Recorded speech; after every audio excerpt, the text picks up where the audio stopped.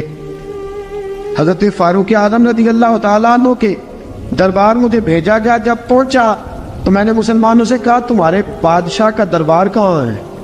انہوں نے کہا نہ ہمارا بادشاہ ہے نہ کوئی دربار ہے, نہ بادشاہ ہے نہ کوئی. اچھا تو پھر وہ کدھر بیٹھتے ہیں؟ کہا یا مسجد میں ملیں گے یا اپنے جھونپڑے میں ملیں گے. تو کہا تمہارا بادشاہ بھی کوئی نہیں؟ کہا بادشاہ نہیں, ہم مومن ہیں, ہمارا ایک امیر ہے جسے امیر المومنین کہا جاتا ہے. وہ شخص کہتا ہے میں مسجد گیا, میں نے کہا عمر کدھر ہے؟ انہوں نے کہا جی ابھی نکلے تھے ادھر ہی ہوں گے. میں نے کہا یہ کیسا بادشاہ ہے؟ کوئی کہتا ادھر ہوں گے, کوئی کہتا ادھر ہوں گے.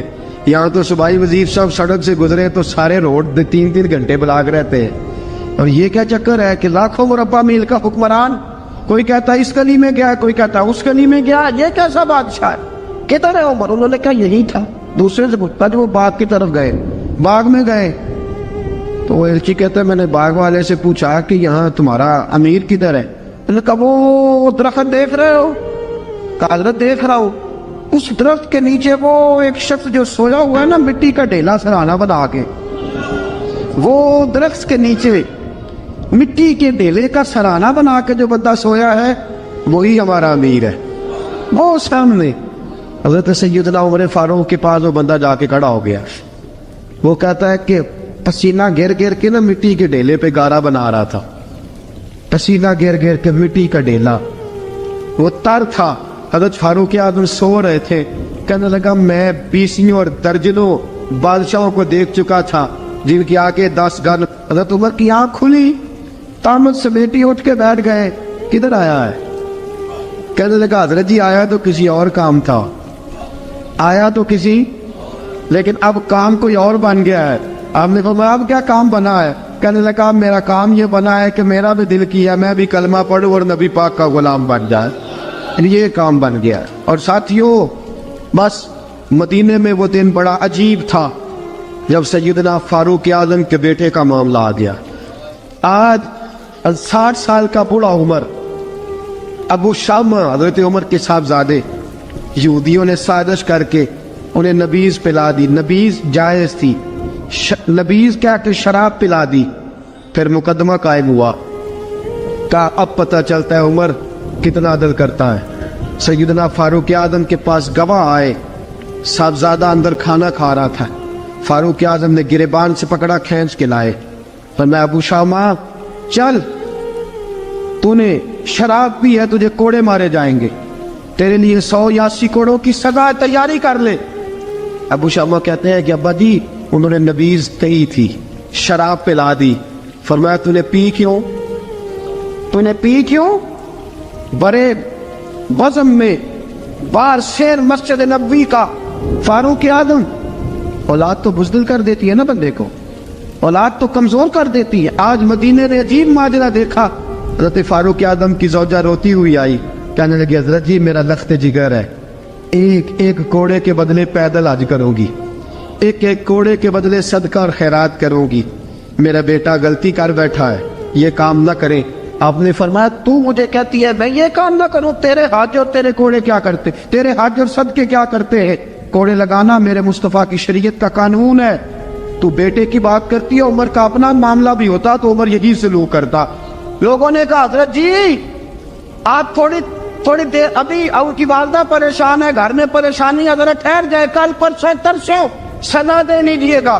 فرمایا تمہیں یاد نہیں جب مدینے کی ایک بی بی نے چوری کر لی تھی اور میرے مصطفیٰ کی بارگاہ میں کہا گیا تھا حضور ذرا ٹھہر جائے, سزا نہ دے, تو حضور نے فرمایا تھا اگر فاطمہ بھی چوری کرتی تو ہاتھ کاٹ دیتا. تمہیں یاد نہیں میں تیرے مصطفیٰ کے ٹکڑے کھانے والا ہوں, میں کیوں دیر کروں, اس نے گناہ کرنے میں دیر کی ہے جو سزا میں دیر کروں, برساؤ کوڑے.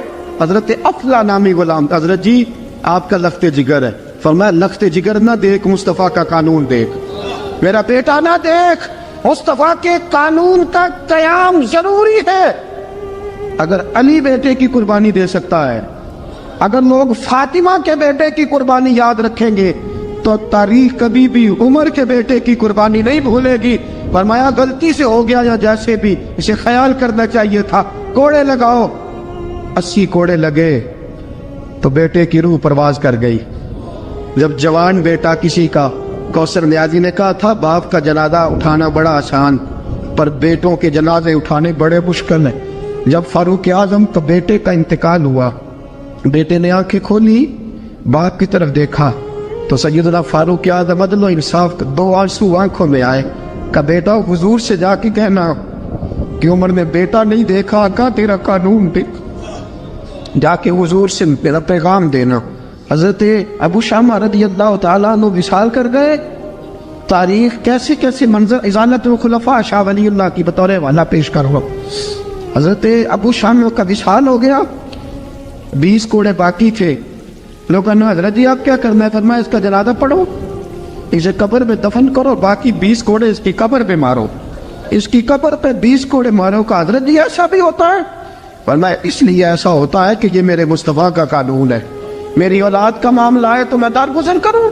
فرمایا مارو کوڑے. حضرت سیدنا حذیفہ بن یمان فرماتے فاروق اعظم بیٹے کی قبر پہ کھڑے تھے, داڑھی آنسوؤں سے بھری ہوئی تھی. میں دوڑا ہوا آیا, میں نے کہا عمر نہ رو, آج خواب رات تیرے بیٹے کا جنازہ تھا, پڑھ کے سویا ہوں تو خواب میں مجھے رسول پاک کی زیارت نصیب ہوئی ہے. نبی پاک خواب میں تھے تو 2 سبز غلے تیرے بیٹے کو پہنا رکھے تھے اور رسول پاک کی بغل میں کھڑا تھا. حضور نے فرمایا عمر کو جا کے کہنا کہ تو نے بیٹا پاک کر کے بھیجا تھا, اللہ نے جنت کے سارے دروازے کھول دیے ہیں.